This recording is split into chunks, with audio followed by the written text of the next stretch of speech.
So here we have the Nissan Qashqai on a 15 plate. I'm going to start off by showing you around the outside of the car, and then we'll hop in and run through some controls on the inside of it from there. From the outside though, you can see it's a 5-door car with alloy wheels. Let's start off inside the boot and then work our way around the rest of it from there. As we approach the back of the car, you can see we have reversing sensors, plenty of boot space as well, along with those 60-40 split folding rear seats should you wish to increase this space even further. And then these tray sections lift and remove to give you more space again, and you can use them to divide the boot up as well.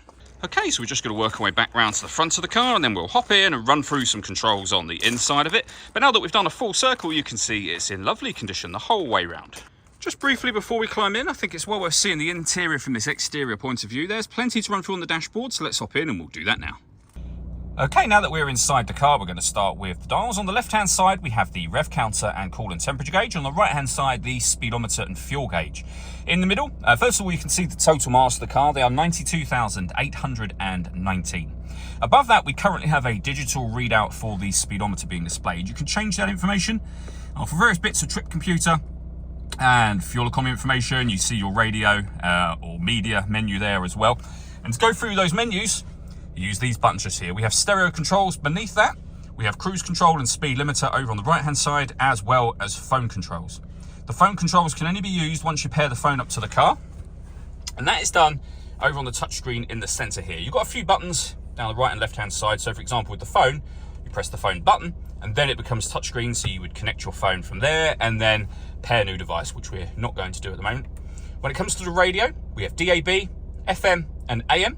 If you want to listen to your own music, you can do so via the CD player. This car's also got auxiliary, USB inputs, and you can stream your music wirelessly via Bluetooth audio as well. So loads of ways to listen to your music in this car. We've also got satellite navigation, lovely clear color display as you can see.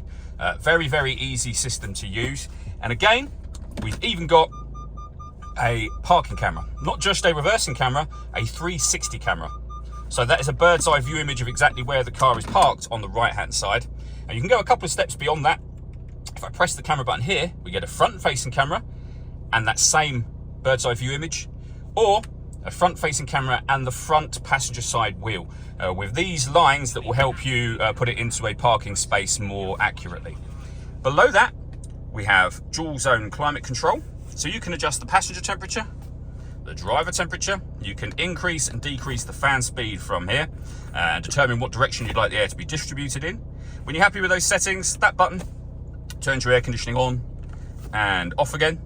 We've got a heated rear screen and a proper heated front screen just there. With regard to the air conditioning, if you hit auto, the car will now take control of the direction of the air and the fan speed to maintain the temperatures you've asked for. Any manual adjustment will take auto off straight away again. We have a 12-volt charging socket, electronic handbrake, and then the gear lever for the fully automatic gearbox. We've also then got driver and passenger heated seats with 2 different heat settings on each. The last thing I wanted to talk about is the panoramic glass roof. There's a button up the top here. You can stop the roof at any point you wish to by letting go of the button, of course. But if you keep your finger on it, that will open all the way to the back of the rear seat, as you can see. All that leaves me to say is thank you for taking the time to watch this video. If you'd like to come and see the car in person and have a test drive, please feel free to give us a call here at Surrey Specialist Cars. We'd love to hear from you soon.